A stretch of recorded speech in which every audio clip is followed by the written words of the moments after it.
नमस्कार, मैं हूं चरण सिंह राजपूत और आप देख रहे हैं द न्यूज 15 बिहार। नीतीश कुमार के बारे में अब तक बिहार में यह कहा जाता रहा है कि नीतीश कुमार जिस गठबंधन में रहेंगे उसकी सरकार बनेगी और मुख्यमंत्री नीतीश कुमार ही बनेंगे। यही वजह है कि 20 साल से लगातार नीतीश कुमार बिहार के मुख्यमंत्री हैं। लेकिन जिस तरह से नीतीश कुमार की हरकतें देखी जा रही हैं, जिस तरह से नीतीश कुमार ने पटना के कार्यक्रम में राष्ट्रगान का अपमान कर दिया, तो अब यह कहा जा सकता है कि नीतीश कुमार बिहार के मुख्यमंत्री नहीं बनने जा रहे हैं।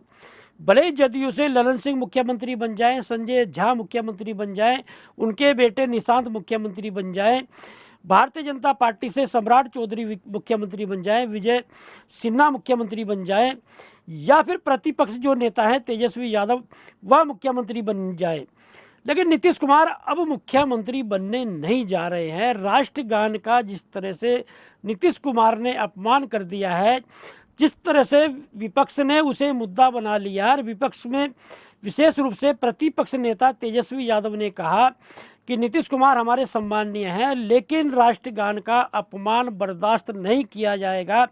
विधानसभा में जो नारे लग रहे हैं कि राष्ट्रगान का अपमान नहीं सहेगा हिंदुस्तान, तेजस्वी यादव ने आरोप लगा दिया है नीतीश कुमार पर।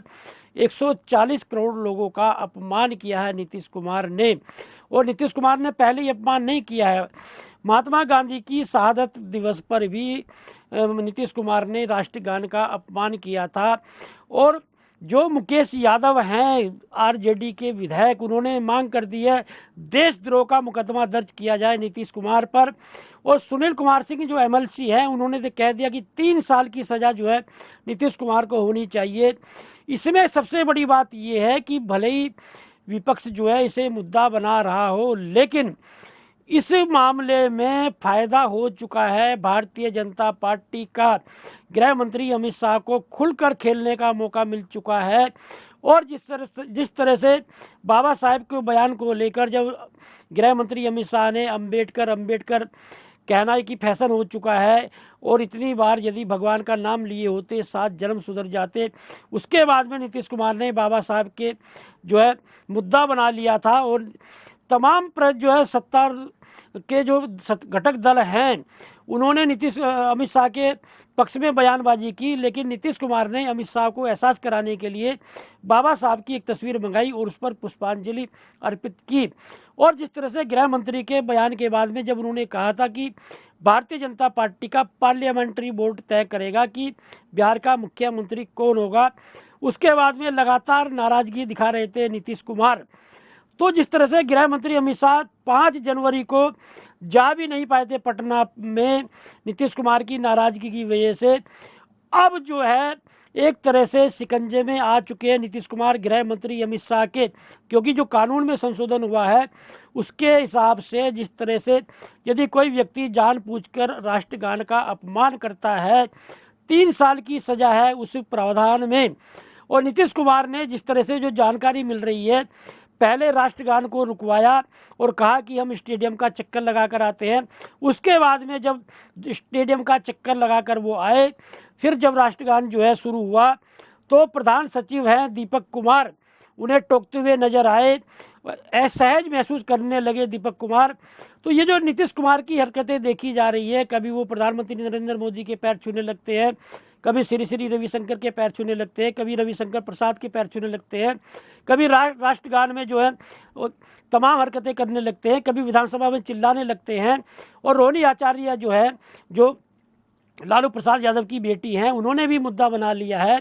उन्होंने एक्स हैंडल पर पोस्ट किया है कि नीतीश कुमार की जो स्थिति है चिंताजनक है, उन्हें एक तरह से चिकित्सा की ज़रूरत है, उसकी जांच की ज़रूरत है। जिस तरह से वो हरकतें कर रहे हैं, आपत्तिजनक हरकतें कर रहे हैं, तो मुख्यमंत्री पद पर जो है बैठने का अधिकार नहीं है नीतीश कुमार को। विधानसभा में इस्तीफा मांगा जा रहा है नीतीश कुमार का। तो इस सारे मामले में जो है, भले तेजस्वी यादव मुद्दा बना रहे हों, लालू प्रसाद यादव ने भी जो है वो ट्वीट कर दिया है कि राष्ट्रगान का अपमान नहीं सहेगा हिंदुस्तान।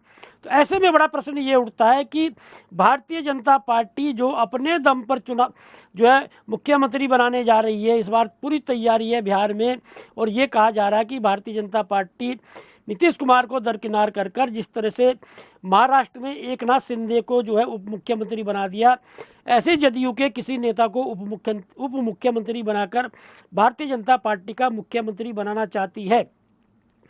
तो ऐसे में एक बड़ा दबाव गृह मंत्री अमित शाह जो है नीतीश कुमार पर बना सकते हैं। नीतीश कुमार को एक चेतावनी भी दी जा सकती है, धमकी भी दी जा सकती है।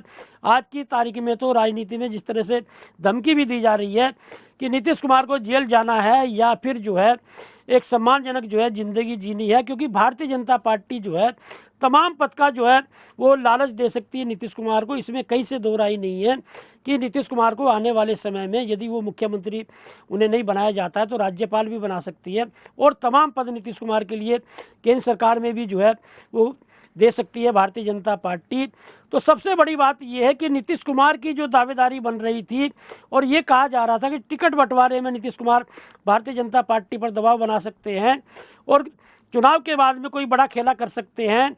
लालू प्रसाद यादव और नीतीश कुमार मिलकर जो है भारतीय जनता पार्टी को जो है रोक सकते हैं। और जिस तरह से लालू प्रसाद यादव ने बोला था कि हमारे होते हुए भारतीय जनता पार्टी सरकार नहीं बना सकती है, लेकिन नीतीश कुमार ने ये जो राष्ट्रगान का अपमान कर कर मौका दे दिया भारतीय जनता पार्टी को, तो ये कहा जा सकता है कि लालू प्रसाद यादव भी अब कुछ खास कर नहीं पाएंगे। नीतीश कुमार को इस अवस्था में यदि जेल जाने का डर दिखा दिया जाता है तो कहीं ना कहीं नीतीश कुमार भारतीय जनता पार्टी के दबाव में आ जाएंगे और दबाव में माने जा रहे हैं। दरअसल नीतीश कुमार की ये जो मानसिक स्थिति है और जिस तरह की वो हरकतें कर रहे हैं उसकी बड़ी वजह माने यह जा रही है कि उनकी पत्नी का जो है देहांत हो चुका है, उनके जो बेटे निशांत उनकी शादी नहीं हुई है, यानी परिवार में कोई देखभाल के लिए महिला नहीं है। इसी वजह से नीतीश कुमार की देखभाल भी नहीं की जा रही है। और भारतीय जनता पार्टी क्यों चाहेगी कि नीतीश कुमार स्वस्थ रहें, क्योंकि भारतीय जनता पार्टी को तो अपना मुख्यमंत्री बनाना है। और विशेष रूप से नीतीश कुमार जो है वो, यदि आपको याद होगा 2014 का लोकसभा चुनाव जब प्रधानमंत्री नरेंद्र मोदी को प्रधानमंत्री पद का दावेदार बनाया गया था तो सबसे ज़्यादा विरोध करने वाले नीतीश कुमार थे। अपने मुख्यमंत्री रहते हुए नीतीश कुमार ने जब नरेंद्र मोदी मुख्यमंत्री थे गुजरात के, बिहार में घुसने नहीं दिया था और प्रधानमंत्री पद का दावेदार बनाने पर एनडीए से नाता तोड़ लिया था। तो ये जो नीतीश कुमार जो आक्रामक रहे हैं नरेंद्र मोदी पर, तो वो बात नरेंद्र मोदी भूले नहीं होंगे। और जिस तरह से एक तरह से टकराहट देखी जा रही थी अमित शाह के खिलाफ, जो है नीतीश कुमार एक तरह से नाराजगी व्यक्त कर रहे थे। तो राष्ट्रगान के अपमान के बाद में और विशेष रूप से भारतीय जनता पार्टी को मौका इसलिए भी मिल चुका है कि इसे विपक्ष ने मुद्दा बना लिया है। विपक्ष देशद्रोह की मांग कर रहा है, विपक्ष 3 साल की सजा की मांग कर रहा है।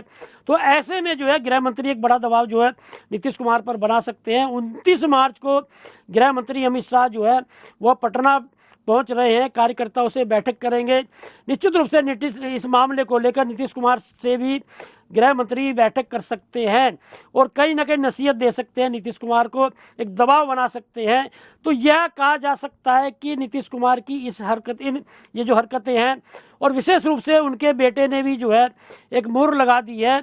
जब उनके बेटे से पूछा गया कि आपके जो पिताजी हैं क्या बीमार हैं, उन्होंने कहा 100% स्वस्थ हैं। यदि स्वस्थ व्यक्ति राष्ट्रगान का अपमान करता है तो 3 साल की सजा का प्रावधान है।